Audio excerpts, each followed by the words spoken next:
Bonjour, bonsoir, je suis content de vous retrouver. Aujourd'hui, on parle du dos, on parle des problèmes de dos. C'est une structure qui est vraiment importante, qui est vraiment névralgique. Vous savez, les conseils, les exercices, les informations que je vous donne aujourd'hui ne remplacent pas les conseils et les exercices d'un professionnel de la santé. Je vous invite d'ailleurs à en consulter un pour évaluer, pour savoir quelle est la source de votre problème. Vous allez trouver beaucoup d'informations, beaucoup d'exercices aussi que je vais vous donner aujourd'hui dans mes livres, notamment 99 façons de soulager les douleurs au dos et au cou, et aussi mon plus récent livre, Plus jamais malade. C'est quoi une scoliose?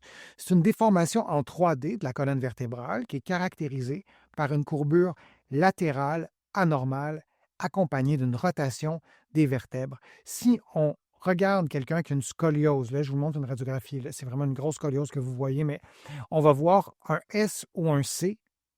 La colonne vertébrale va avoir la forme d'un S ou d'un C.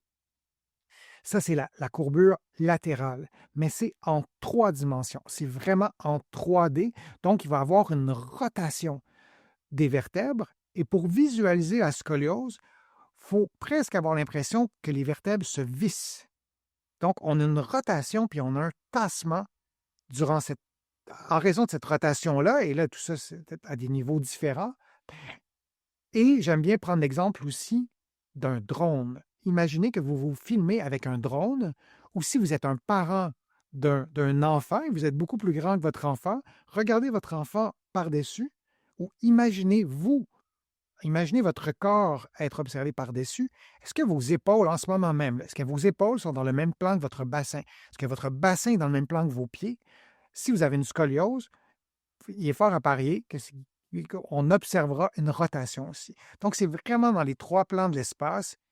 Et là, vous voyez une radiographie, mais quand les gens sont habillés avec leurs muscles et leur peau et leurs organes et tout ça, c'est pas si simple que ça à voir et c'est pas aussi simple que ça à mesurer à l'œil. De prendre l'ampleur d'une scoliose en regardant quelqu'un debout, c'est pas si simple parce que le corps va tricher en quelque sorte. 2 à 3 de la population est aux prises avec une scoliose. J'aurais peut-être pu dire ah, une scoliose, ça aurait été plus simple. Une scoliose, c'est diagnostiqué à partir de 10 degrés. Donc, dans le 2-3 il y a des gens qui ont des scolioses qui ne sont pas très grandes. Quand on arrive à 20 degrés, pour vous donner un ordre de grandeur, ben, on s'intéresse, on essaie de voir s'il y a des conséquences. Si la personne nous consulte pour une douleur au dos et n'a jamais été suivie pour une scoliose et on se rend compte qu'une scoliose qui est de 20 degrés ou plus, c'est une chose. Si vous avez un enfant qui a de 9 ans, qui a une scoliose de 20 degrés, ça, c'est, j'allais dire, presque une urgence médicale, ou en tout cas, il faut vraiment consulter très rapidement parce que les périodes de croissance approchent. Et durant la période de croissance, les scolioses s'amplifient. C'est inévitable dans l'immense majorité des cas. Donc, 2 à 3 de la population qui a une scoliose, des causes, il y en a vraiment plusieurs. Il y a la cause idiopathique qui est la plus fréquente. Idiopathique, c'est un grand mot pour dire qu'on ne connaît pas la cause. Donc, pour la majorité des scolioses qui arrivent durant l'adolescence sans connaître la cause, on peut avoir une scoliose congénitale, c'est environ 10. Environnementale, c'est quand même assez impressionnant. Le fait d'avoir été exposé au monoxyde de carbone pendant la grossesse augmente le risque de scoliose du bébé à naître. La génétique, la condition neuromusculaire ou des maladies neuromusculaires. Moi, j'ai vu des patients qui avaient une forme de dystrophie musculaire asymétrique. Donc, avec la croissance, avec l'avancée en âge, il y avait une scoliose qui s'invitait. Il y a des syndromes qui sont associés à la scoliose et un autre type de scoliose dont on ne parle très peu souvent, malheureusement, c'est dégénérative. Vous pourriez avoir 70 ans, n'avoir jamais eu de scoliose et voir une scoliose s'installer en raison, par exemple, d'une arthrose important unilatérale qui ferait en sorte que votre colonne devienne asymétrique, mais vraiment en 3 dimensions, comme je vous expliquais. Les signes et symptômes. Quand on a une scoliose, qu'est-ce qui se passe? Ben, il peut, d'abord, j'aurais dû l'écrire, ne rien se passer. On peut ne rien voir si on a une scoliose de 5 degrés. Peut-être que le corps s'adaptera et on n'aura pas de symptômes, on n'aura rien de visible.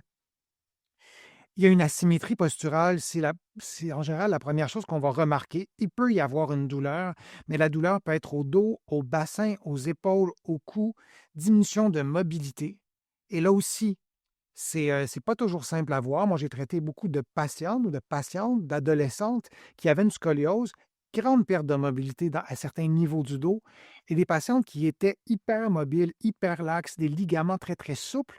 Donc, l'hyperlaxité ligamentaire trichait en quelque sorte la raideur articulaire au niveau de certaines vertèbres. Donc, c'est pas toujours simple à voir, mais on a une perte de mobilité à certains endroits ou une diminution de mobilité, une diminution asymétrique aussi de la force ou de l'endurance. J'aurais pu ajouter d'équilibre et une altération fonctionnelle parfois.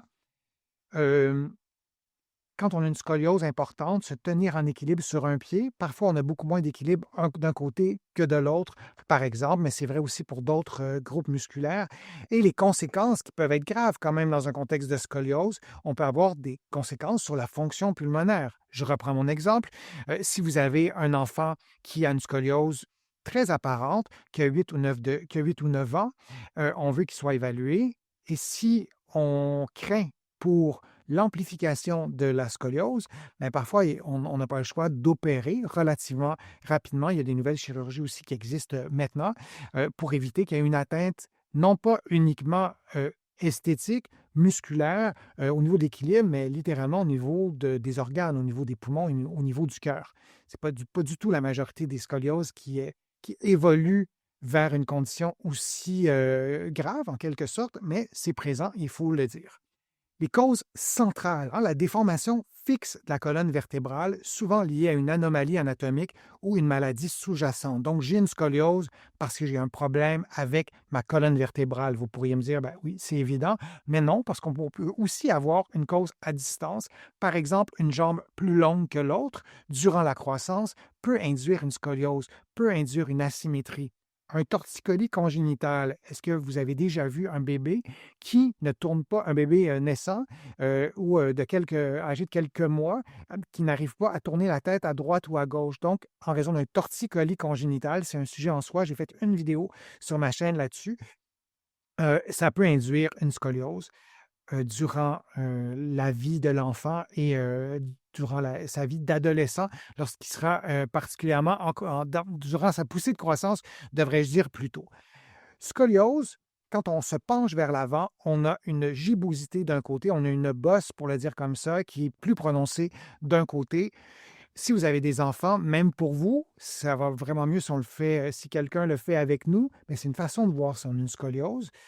Et je vous l'ai dit, vous pourriez avoir une scoliose dégénérative et de n'avoir jamais eu de scoliose et qu'il y a une scoliose qui s'invite. Il y a des applications qui sont en général peu coûteuses que vous pouvez utiliser avec votre téléphone intelligent pour dépister une scoliose et éventuellement consulter plus rapidement. Donc, c'est le meilleur test de dépistage qu'on peut faire à la maison. Et si votre enfant ou votre parent ou quelqu'un autour de vous a une scoliose, le meilleur truc, c'est pas de lui demander de se tenir droit, parce que ça ne fonctionne pas, c'est souvent contre-productif, d'autant plus que lui ou elle va se sentir probablement droite dans sa scoliose, c'est d'être le plus grand possible, de pratiquer l'auto-allongement. Et si vous faites des exercices pour corriger ou pour prendre soin de votre dos en présence d'une scoliose, l'idée, c'est toujours de vous dire d'être le plus grand possible. C'est un conseil qu'on pourrait donner aussi à tout le monde. Quand on fait des exercices pour le dos ou en général, c'est d'essayer d'être le plus grand possible. La scoliose, je vous le disais, il y a une rotation et c'est un peu comme si les vertèbres se vissaient un peu les unes contre les autres, donc une compaction. Alors d'être le plus haut, d'être le plus grand possible, c'est souvent la première chose à faire. Et l'autre élément, l'autre conseil que je peux vous donner, c'est de respirer, d'expirer avant d'inspirer en étant le plus grand possible et d'être détendu et de faire des exercices, je vous en propose sur ma chaîne, ou de faire des activités physiques, ou que ce soit la marche ou même au travail, pour tenter de stimuler votre corps à être le moins vissé possible, si je peux le dire comme ça. Je vous remercie d'avoir participé à ces contenus. Je vous remercie de vos commentaires sur les réseaux sociaux. Je vous remercie aussi de contribuer à mes plateformes. Sans vos contributions, ma chaîne YouTube ne pourrait pas être là, je pense. Je vous ai déjà proposer des centaines de vidéos et c'est beaucoup grâce à vos contributions. Et si vous avez contribué, je vous remercie vraiment très sincèrement. J'apprécie. Vous pouvez le faire directement sur YouTube avec le petit cœur qui est, je crois, dans la plupart des pays. Sinon, vous allez sur mon site web, le www.denisfortier.ca. Vous allez pouvoir aussi faire une contribution. Vous allez trouver beaucoup d'autres informations sur les problèmes de dos dans mes livres que vous pouvez trouver partout au Québec et aussi de l'autre côté de l'Atlantique. Il y a des livres sur des thèmes précis. Et il y a des livres sur la santé générale, sur les douleurs au dos, sur le vieillissement. Vous allez pouvoir aussi vous abonner gratuitement à mon infolettre en visitant mon site web, le www.denisfortier.ca et vous allez recevoir des courriels hebdomadaires ou des courriels thématiques sur des problèmes précis. Encore une fois, merci pour votre présence, merci pour votre fidélité et je vous dis à une prochaine fois, à une prochaine vidéo, à un prochain direct. À bientôt.